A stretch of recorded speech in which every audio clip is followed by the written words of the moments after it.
በምን አውቃችሁ እንግዲህ መንግስት ከጀርባው የሚደግፈው ነው የሚለውን በተመለከተ እንግዲህ በዚህ በኩል በትክክል ማስረጃ ያው መረጃዎች እንዳሉ እኛም የደረስንባቸው አሉ። ዛጋ ማን አደራጅተው ማን እንደሚያሰማራ በመረጃ ደረጃ ብዙ ነገር ይባላል። ግን እናንተም በማስረጃ ይሄ የመንግስት እጅ ከጀርባው አለበት መንግስት ነው አስታጥቋቸው የላካቸው የሚለው ድምዳሜ ላይ ለመድረስ ምን ማስረጃ አላችሁ? መልካም እልፍ ማስረጃዎችን ማቅረብ ይቻላል። ለምሳሌ ጥቃቱ ከመፈጸሙ አስቀድሞ ምን ሆነ መሰል ሽርካ ላይ መጀመሪያ ጥቃቱ ከመፈጸሙ አስቀድሞ መንግስት የታጠቁ ኦርቶዶክሳውያንን ትጥቅ አስፈታ።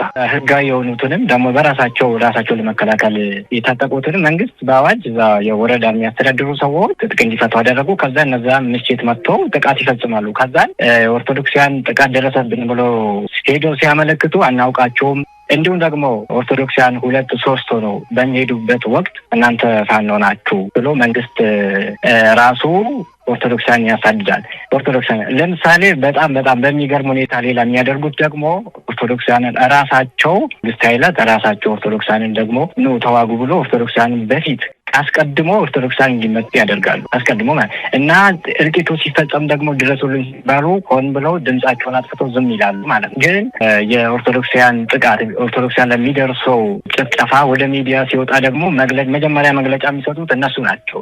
ሌላው ደግሞ መንግስት እጅ እንዳለበት የሚያሳየው ትጥቅም ስንቅም ያቀርባል። በነገራችን ላይ ውስጥ ላይ ሆነው ለምሳሌ እዛው ሽርካ ወረዳ ውስጥ ሆነው የሚያገለግሉ አሉ። ሲታገቱ ዜጎች ሲታገቱ ኦርቶዶክሳን ሲታገቱ ብር ሼር ይደረጋሉ ከዛ ከተጋጋሪዎቹ ጋር እና ብዙ ማስረጃዎችን ማቅረብ ይቻላል። እና ጥቃቱ ሲፈጸም ወደ ሚዲያ ሲወጣ ጽንፈኞች ናቸው ሃይማኖትን ከሃይማኖት ለማጋጨት ይሄን ያደረጉ ብሎ እስከ ማጣጣል ይደርሳሉ እና ብዙ ማስረጃዎችን ማቅረብ ይቻላል። ከዚህ እንዴት ነው ግድያው የተፈጸመው? እስቲ ሁኔታዎቹን መለስ ብለህ እናንተም በምን መልኩ እንግዲህ እንዳመለጣችሁ ልትነግረን ከቻልክም። ይሄ እንግዲህ ተደጋጋሚ ነው፣ የመጀመሪያው አይደለም፣ ባለፈውም ተፈጽሟል። እንዲህ ተደጋጋሚ ነገር እየተፈጸመ ባለበት ሁኔታ ይሄን ነገር ማስቆም ያልተቻለበት በአንድ ቦታ ላይ በተመሳሳይ ስፍራ እንደዚህ አይነት ነገር በየጊዜው ሲፈጸም በራሱ አገዛዙ ብቻ ሳይሆን እዛ ያለው ማህበረሰብ ዝም ብሎ ሞትን መጠበቁ በራሱ ምን ማለት ነው የሚል ጥያቄ የሚያስነሳ። ለማንኛውም እንዴት ነበር ግድያውን የፈጸሙት? ተደራጅተው መጡ? ጥይት ነው በመሳሪያ ነው ወይስ በሌላ ስለት መሳሪያ ነው? ቤት ለቤት እየሄዱ ነው? እንዴት ነበር ግድያው ሲፈጽሙ የነበሩት? መሳይ ቅድሚያ ምን ያደርጋሉ መሰለ ይለያሉ። የኦርቶዶክሱ ቤት የትኛው ነው ብሎ ይለያሉ። ከዚህ ያለው ነገር ይለዩና እነዚህ ኃይሎች በጣም የተደራጁ ናቸው። በነገራችን ቅድም እንዳልኩ የሁኔታዎች ሁሉ ዩኒፎርም አለባበሳቸው ጸጉር የሚያሳድጉበትም ወይ እነዛ እንደ ኦነግ ነው እና በነገራችን ላይ ወላ በጣም ብዙ ናቸው። ቀላል አይደለም፣ ቁጥራቸው ቀላል አይደለም። የታጠቁ ታጣቂዎች ናቸው እና በጣም ቁጥራቸው ቀላል አይደለም እና ከተለያዩ ቦታዎች ተሰባስበው እና ትላንትና ከቀኑ 10 ሰዓት ጀምሮ ጃዊ የምትባል ቀበሌ ያለች እሷን ከተለያዩ አቅጣጫዎች ከበው እንግዲህ ኦርቶዶክስ የሆነውን ሁሉ መጨፍጨፍ በመሳሪያ ማለት ነው በመስጫ ግን እነዚህ የታጠቁት ደግሞ በመሳሪያ ጥቃት ሲፈጽሙ ደግሞ ጀሌ ይባላል። ጀሌው ገጀራ ይዞ ነው የሚወጣው። በነገራችን ገጀራ ይዞ ነው የሚወጣው። ምክንያቱም ይሄ ገጀራ እኛ ልጅ ሆነን ህፃን ሆነን በየቦታው በየቤተ እምነቱ ሲከማች የነበረ ነው። ይሄን ዓለም የሚያውቀው ነው። በነገራችን ላይ ብዙ ጊዜ የጸጥታ ኃይሉ እንኳን ይዘው ለመንግስት በዛ ሰዓት እንግዲህ ከዘመን እኔ ማውቀው ከኃይለ ማርያም ደሳለኝ ጊዜ ጀምሮ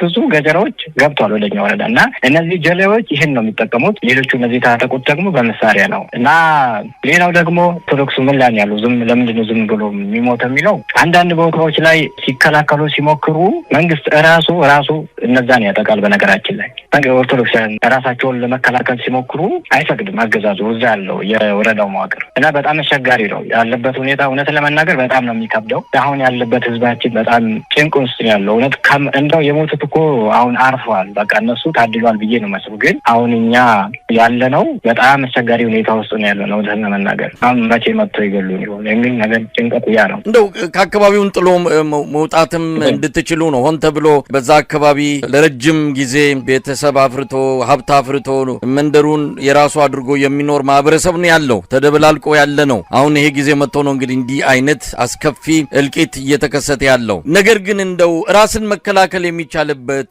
እንደው ወደ አቅራቢያም ሄዶ ምክንያቱም ነገ ከነገ ወዲያ አሁንም እየተነጋገርን እያለ እንደገለጽ የገለጽክልን ከሆነ የጥይት ድምጽ እንደሚሰማ እንዲሁም ቤቶች እየተቃጠሉ እንዳሉ ነው የነገርከንና የሚከላከል የለም የሚታደግ የለም። ስለዚህ ምንድነው ቆሞ ሞትን መጠበቅ የሆነበት ሁኔታ እንዴት ነው የሚቆመውና እንደው በተቻለ አቅም ከዚህ በኋላ ያንድም ሰው ህይወት እንዳይጠፋ ማድረግ የሚቻለው?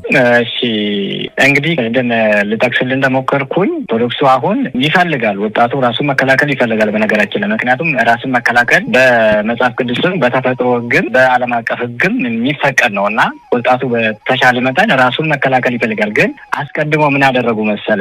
በኢኮኖሚ ዱቄት አድርገውታል፣ በኢኮኖሚ አድቀውታል። እንዳለ ከፍቶ ያልተዘረፈበት እህሉ ያልተቃጠለበት የለም ኦርቶዶክሱና እና ሲያግቱ ደግሞ ምን ያደርጋሉ? መሳሪያ እንዲገዛ ያደርጋሉ። በራሱ መሳሪያ ገዝቶ ደግሞ መልሶ እሱን ይገሉታል። የሚገርም ነገር በራሴ መሳሪያ ያው ካገቱ በኋላ መሳሪያ ያስገዛሉ። እና ኦርቶዶክሱ በቃ ጂናሊ በኢኮኖሚ ደቋል። ግን አሁን ያለው አማራጭ ብዬ የማስበው እኔ ወጣቱ በተሻለው መጠን ራሱን ባለበት እንግዲህ ዝም ብሎ እንግዲህ መሞት አይቀርም። በነገራችን የቀን ጉዳይ ወረፋ ጉዳይ ካልሆነ በቀር በተቻለው መጠን ራሱን መከላከል ነው። በቃ አሁን ከአባቶች እንደዚህ ቤተ ክህነቱ እንደዚህ ያደርግልኛል፣ ሀገረ ስብከቱ እንደዚህ ያደርግልኛል፣ መንግስት ይጠብቀኛል ብሎ ተስፋ ከማድረግ ወጥቶ በተቻለው መጠን ራሱን መጠበቅ ነው። በቃ ማለትም ራሱን መከላከል አለበት ባለው ነገር እና አሁን ትልቁ ነገር እኛ ጋር ያለው ነገር ዛሬም በቃ ተስፋ ያደርጋል። ተስፋ የማይሆኑትን ሰዎች ተስፋ ያደርግና ከዚህ መውጣት ያስፈልጋል ብዬ አስባለሁ። ጠቅላላ ግን ኦርቶዶክሱ በውስጡም በውጭም ያለው ኢትዮጵያዊ ማያ ያላቸው እውነት በሃይማኖት የማይመስሉ ሰብአዊነት የሚሰማቸው ወገኖቻችንም ደግሞ ከጎናችን ሊቆሙ ይገባል። አገዛዙ ምን የሚያሰልፈውም እሱ ቢሆንም ጉዳዩን የሚያስፈጽመው እሱ ቢሆንም ግን እንዲያቆም እነዚህን አጥፊዎች ላይ እርምጃ እንዲወስድ ደግሞ ማድረግ ይቻላል ብዬ አስባለሁ። መሳይ አሁን በምን ሁኔታ ላይ ናቸው? ቀደም ሲል ጠቅሰልኛል። እንግዲህ ተጨማሪ ሞት ሊመጣ ይችላል። አሁን እንደምንሰማው 21 ሰዎች ነው የተገደሉት። ቁጥራቸው እየጨመረ እንደመጣ 28 ደርሷልም የሚል አንዳንድ መረጃዎችን እያየው ነው። ጥቃቱ ቀጥሏል። ምንድን ነው እንግዲህ ከዚህ በኋላ የምትሰጉትና የምትፈሩት? የሚጠብቃችሁ ከሌለ ምን ልታደርጉ ትችላላችሁ? ምንስ ነው ከዚህ በኋላ እየመጣባችሁ ያለው አደጋ?